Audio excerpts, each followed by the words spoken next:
Nashville, Noir, Chapter 23, Part 2. I waited to see if they would find a parking spot. The lot was full. They pulled up next to a dumpster with a dozen garbage bags piled next to it. I waited until more people entered the lot and slowly trailed them, pulling my hat down over my brow and hiding myself behind first one and then another group of people going to their vehicles. I could see the truck's tail lights and a plume of smoke from its exhaust pipe. I walked past the truck and circled around, skirting a cluster of trash bags and crouching behind them. The dumpster was ahead. It was only 8 or 10 feet away from Wally and Alicia. I drew a breath, straightened, and moved along the border of the parking lot, my back to it, hoping that they wouldn't see me. They evidently didn't. I reached the dumpster and concentrated on my hearing. Their voices were clear and angry. "And you think I haven't stuck my neck out for you, Alicia?" Wally said. "You bet you did. And for good reason," she responded in her southern drawl. "You got me into this mess with Marker. You owed me big time." He uttered a string of four-letter words. Their conversation ceased. Then Alicia said in a voice that approximated the scratchy sound of a cat in distress, "You're a dirty, rotten liar. You know that? You swore Marker would do great things for me." Her laugh was sardonic. "Yeah, great things. You think I enjoyed that, Wally? How do you think that made me feel? You know what I felt like? I felt lower than palm scum. And what did I get for it? What did he ever do for me? What did you ever do for me?" Now, Wally's voice rose in anger. "What did I do for you?" he snarled. "I got you off the hook, that's what I did. You're like all the rest of your type, thinking you're so damn talented, thinking you can flirt your way to the top. Sally Princess got more talent in her little finger than you have in your whole body." His stinging comment caused a halt in the conversation. As I waited for them to continue, I sensed something at my feet. I looked down and saw a large, greasy black rat scurry beneath the dumpster.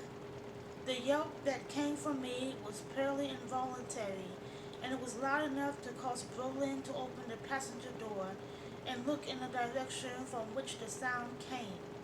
The rat had not only caused me to shrink, I instinctively jumped a few feet away just far enough so that I was now visible from the truck. I ducked behind the dumpster, but heard the truck door slam shut and footsteps come my way. Seconds later, I was face to face with Wally Brolin, who didn't look at all pleased to see me. Another door was shut with force, and Alicia came up behind him. I shivered, but I wasn't sure if it was from the cold, or the rat, or the apprehension I felt facing these two. "I don't believe this," Brolin said. "What are you doing? Following me?" "I wasn't following you, Wally," I said, forcing calm into my voice. "I came to hear Sally Prentice. You said we weren't playing with her tonight. Evidently, you have trouble with the truth." Alicia stepped forward and stood next to him. "Hello, Alicia," I said, still trying to override my fear. "She heard us, didn't she?" Alicia said. "What you hear, you old snoop?" Brolin asked, pushing me back towards the back of the dumpster. "Enough to cause me to think the conclusions I've come to are good ones. Excuse me." I tried to walk around them back toward the street, but Brolin blocked my path. "Don't do anything foolish, Wally," I said, mustering strength in my voice. "You're in enough of a mess as it is. What are you going to do about her?" Alicia demanded of him. "What am I going to do?" he said. "You're the one in trouble, girl." I tried to access my situation. The street and noisy crowd in front of the club were a good 40 or 50 feet from where we stood. Would anyone hear if I screamed? My eyes darted about in search of something to use as a weapon. I saw nothing. Do something, Alicia insisted, stamping a cowboy booted foot on the ground like a petulant child. I'll tell you what you should do, Wally, I said. You should go to the police and tell them everything you know. You don't want to see an innocent girl spend her life in prison for a crime she didn't commit, do you? What are you talking about? Are you saying that I killed Marka? Don't listen to her, Wally, Alicia demanded. No, Wally, I don't think that you killed Marka. I looked directly at Alicia. I think she did. Alicia responded by running to the truck, where she pulled Wally's shotgun from its rack. She turned and slowly approached us, the weapon pointed at me. Don't be stupid, Wally said. Put it down. Alicia pulled the trigger, but as she did, Wally brought up his arm and deflected the gun, causing the buckshot to hit the dumpster with a series of ear-splitting pains. He wrestled her for the gun and prevailed, sending her to her knees. Yeah, he growled. She's the one who killed Markham. I know that, I said. Alicia clambered to her feet. Panic was written all over her pretty face. She raced to the truck, threw herself in the driver's seat, put the truck in gear, and jerked forward, then slammed it into reverse, hit the gas, and roared backward toward us. Wally dragged me out of the way in time to avoid being crushed against the dumpster, and Alicia roared down the row of cars and trucks. I turned in the direction of the street. The shotgun's discharge had gotten the attention of people who'd been congregating on the sidewalk in front of Douglas Corner. I closed my eyes in anticipation of Alicia mowing them down, but miraculously they all jumped to safety as she caromed into the street, turned and sped away, the tires screeching. I slumped against the dumpster and tried to pull myself together. My white Stetson hat had flown off in the flappers, and now lay squished on the ground. A black tire trend added a new design. She's crazy, Wally said, breathing hard. She killed Marka and thought she'd get away with it, but I was going to go to the police and turn her in. The way you call the police to tell them where to find Cindy? I said. What are you talking about? I retrieved my hat, used my fist to push it back into some semblance of its original shape, and started walking toward the street. He followed. Hey, he said, I just saved your life. A mass of people had gathered at the entrance to the lot. Some sprinted to their cars to see if they had been damaged. The others were shortly joined by two uniformed officers who'd been summoned by the club management upon hearing the shot. What's going on here? One policeman asked. Will it be possible to contact Detective Perry Biddle? I asked. I know it's late, but I assure you he'll want to know what's happened here this evening. Tell him Jessica Fletcher is here and knows who killed Roderick Marker.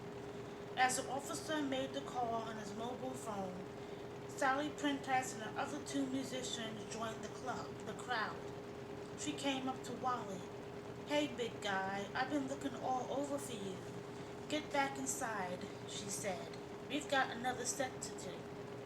I don't think he'll be doing any more playing tonight, I told her. You again, she said, scowling at me. Her gaze shifted to Wally. Are you in trouble? No, I don't feel good. I'm cutting out. He started to lope away, but I motioned to one of the officers and suggested that Detective Biddle would want to talk to Brolin. The officer ran after him, grabbed his arm, and informed him that he wasn't going anywhere. Brolin came back to where I stood. What did you tell them? You got it all wrong, he said. I had nothing to do with Marcus' murder. I know that, Wally. Alicia was the one who attacked him in the range and smashed his head with the trophy. That's right, he said, brightening. She's nuts. I hope they put her away for the rest of her life. If you're willing to testify against her, Wally, you may be able to make a better deal for yourself with the police. Me, just like you said, I didn't kill anybody. What do the cops have against me? You covered up for the killer and tried to frame Cindy. I didn't frame anybody. But you let an innocent person be arrested, knowing full well who the killer was.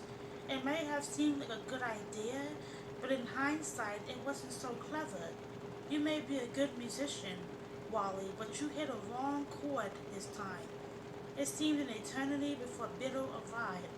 He took in my disheveled appearance, but is gentlemanly enough to not comment. We stepped away from the crowd. You have a way of intruding on my days off, and now you've ruined my night at home in front of the TV. Should I apologize? He laughed. Not unless you don't have the answer I'm expecting. Just wanted to lay a little guilt on you. Glad you had me called.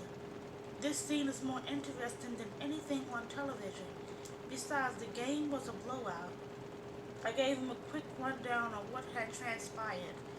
Put out a bolo on the truck. Biddle ordered and instructed Wally to give the officers its description and plate number. Driver's name is, he turned to me. What's her name? Alicia Piedmont. Oh, and she's on. She has his shotgun, I added. This is all a big mistake, Wally said. If it is, we'll sort it out down at headquarters. Biddle told the officers to place Brolin in the backseat of their patrol car and deliver him to the central precinct. Coming? He asked me. I wouldn't miss it for the world, I said. I'll call Cindy and Mr. Washburn on their way. I've never wanted to make a phone call so much in my life. Wanted to make... What a drag, I heard Sally Prentice say to the other musicians. Can you get another guitar player down here? This is messing up my whole appearance. I climbed in the front of Biddle's unmarked sedan. As he was about to pull away, I said, Please wait just a minute. He looked at me quizzically as I angled his rearview mirror to put on my Stetson. Just a souvenir, I said. How do I look? You look like an old-time country and western star, he said. Old-time, huh? Yeah, he said, ripping into a Google luster and handing another one to me. But a good old time. Like, comment, and subscribe on this video. Bye!